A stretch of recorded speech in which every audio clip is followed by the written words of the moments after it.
Joe Biden's legacy of accomplishment over the past 3 years is unmatched in modern history. In one term, he has already, yes, you may clap. All right, Kamala Harris seeming to take over the mantle of leadership. Did she deserve it? Is she already the leader of the Democratic Party? Well, I've got a ton of facts for you guys. And at the end, you're gonna see that the jury might have come in already. So that was her doing a tip of the hat to President Joe Biden, who endorsed her. That makes sense, it's a good thing to do. But you did get a little bit of a Jeb Bush, please clap moment there, but not too bad, not too bad. You got the famous Kamala Harris giggle/laugh, but not too bad, not too bad. And she has done a lot better in the last 3 weeks in terms of the speeches she's giving, the interviews she's giving, etc.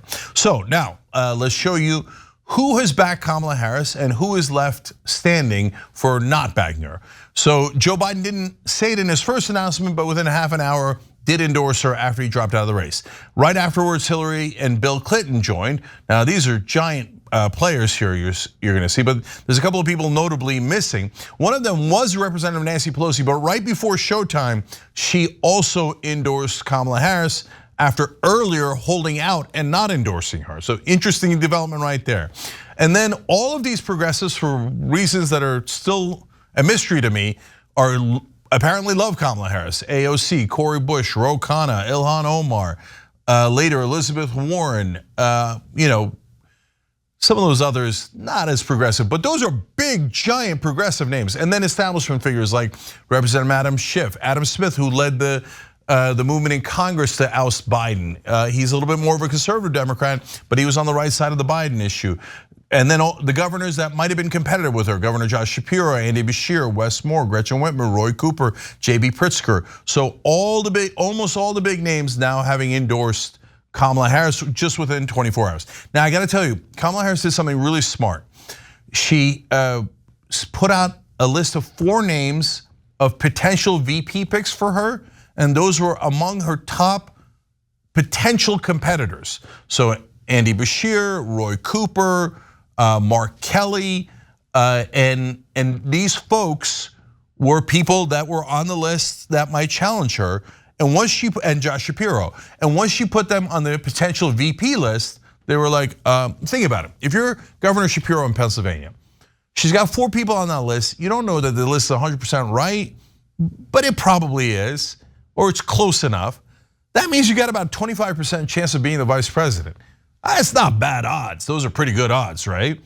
Or you're gonna do a long shot to challenge Kamala Harris when you've got this avalanche of other people endorsing her. Well, that makes it easier. You go for the safer bet, endorse her and try to be the VP. And that knocks out 4 of her top competitors. Well played. Look, I wanted to test Kamala Harris to see if she could do strategy and she could be savvy as a candidate.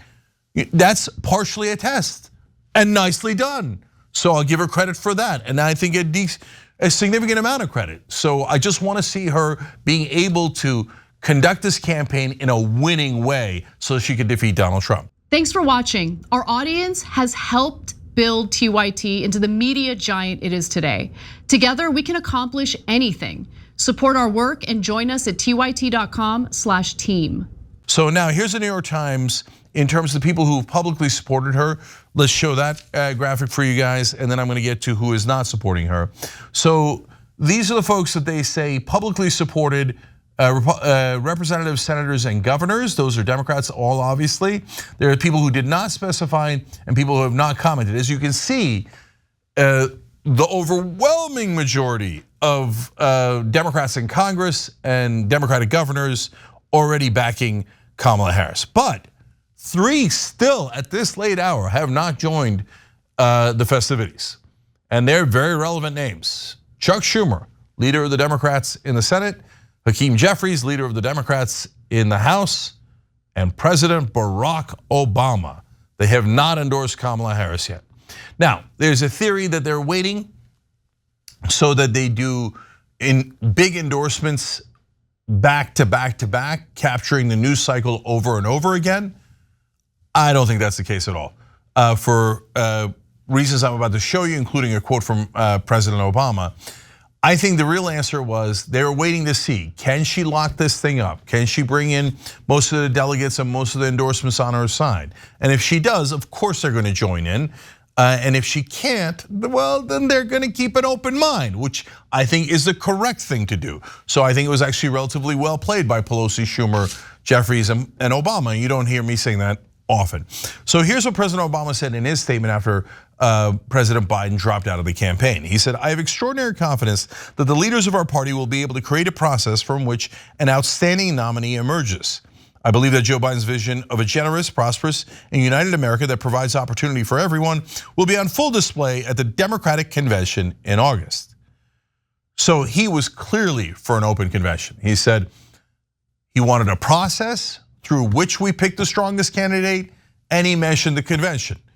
So that was a very strong endorsement of an open convention. I'm not sure anybody at MSNBC quite picked it up. Mainstream media didn't emphasize it so much because they were all in a frenzy of, it has to be Kamala Harris. We need a leader. We need a leader. We've been without a leader for several minutes. There was massive panic that set in. And that's because my theory is, honestly, I think mainstream media, mainly MSNBC, has trained Democratic voters and politicians to take orders. And they use the excuse of unity. They never tell you who you should unify behind, except they say implicitly in everything they say on air about, Bernie Sanders, progressive radicals. No, not those guys. Never unify around them. But unity, when it comes to corporate Democrats, then all of a sudden we need your obedience. And unfortunately, it has become a part of the culture of the Democratic Party. And that part of the culture I cannot stand. For God's sake, you've listened to these Democratic leaders get it wrong so often. Hillary Clinton in 2016, Joe Biden in 2024, and you still want to do the anointing business, but a lot of Democrats did. And so, and by the way, to be fair to all these folks, it wasn't just the donors and Democratic leaders, etc. No, the grassroots. That's why I said it's not just Democratic politicians, also Democratic voters. And so they voted with their money and they have every right to do that. And by the way, also fair that that's one of the things that Kamala Harris had to prove. Is there enough excitement from actual Democratic voters behind you? And she passed that test too. $81 million raised just in 24 hours, which is a giant number, 81 million in 24 hours. Now look, I think a ton of that was Democratic panic. We need a leader. No convention, don't test the candidate. Don't test, I just need somebody to tell me who the leader is and I'll follow them. But having said that, look, you guys, you put in $81 million and your grassroots, your voice matters. And if you supported Kamala Harris and you wanted Kamala Harris as the candidate and you donated money, well, good job on you because you made a difference. So credit where credit is due. I might have a certain opinion, but I also acknowledge in my analysis which way things are going. So Democratic voters wanted a leader. They thought the vice president made sense, and they showed it in that spectacular number. Now here's another spectacular number that also made a giant difference for the Democratic politicians.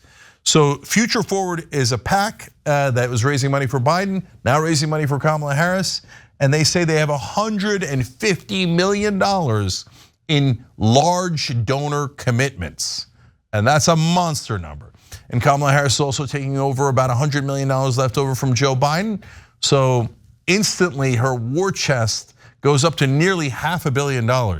And that'll push all the other Democrats out too. So I'll get to a summary on that in a second, but let me show you the last two pieces of facts. So here's the Washington Post summary of where things stand. And she needs to get to 1,976 delegates because there's about 4,000 delegates overall. And she's got to get past that midway mark. And in their last look at it, she had 1,208 already, okay? Well, Wall Street Journal has updated that.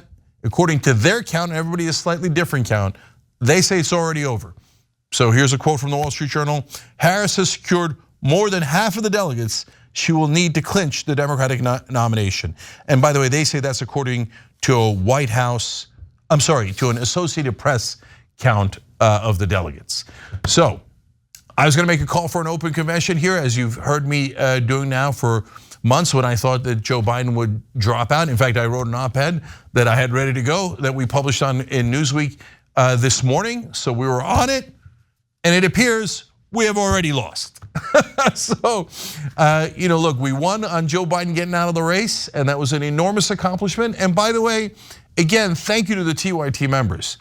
When we started doing that, everybody said it was absolutely impossible. But you said go forward, try it anyway. We got caught trying, and it worked. And it worked. So don't let them ever tell you that hope isn't possible. But at the same time, you have to be practical and pragmatic.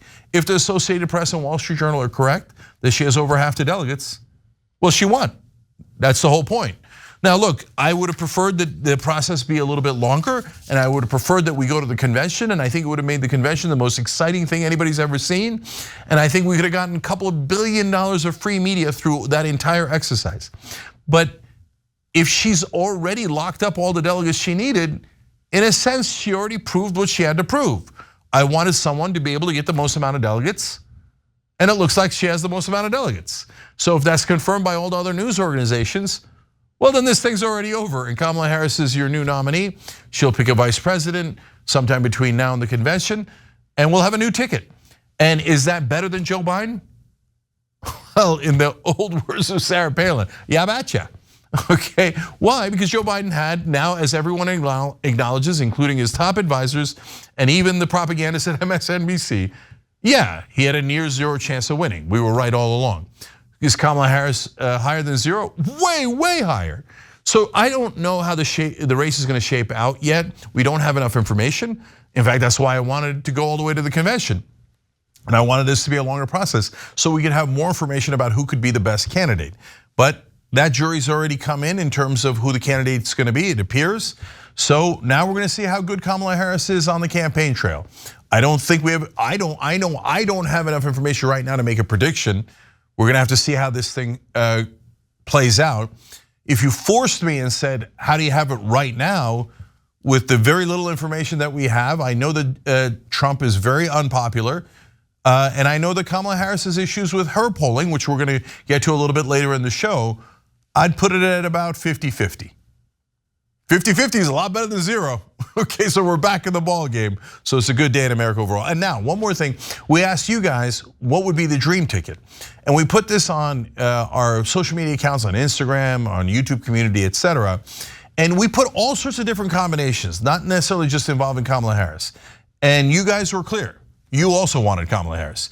Every combination with Kamala Harris won. But the number one combination you guys chose, now this is not surprising given our audience, but Kamala as president, Bernie Sanders as vice president, unity ticket. I thought Democrats wanted unity. Well, our audience certainly had unity on that one. A huge 61% saying that that's the best combo. Again, given our audience and how progressive we are, certainly economic populists like Bernie Sanders in 2016 and throughout, that's not overly surprising, and it's not a scientific poll. We're not like the right wing, or the establishment for that matter, pretending things are scientific when they're not. That's just a sense of where our audience stands. But I was a little bit surprised by it because you guys are, when I say you guys, I mean in general, the people following us in social media, not necessarily the people watching live or the membership. But overall, there was a big surge for Kamala Harris. So now that the Democrats have decided in lightning fashion, whether I like it or not, let's see how Kamala Harris does. This is going to be a hell of an exciting race. Thanks for watching The Young Turks, really appreciate it. Another way to show support is through YouTube memberships. You'll get to interact with us more. There's live chat emojis, badges.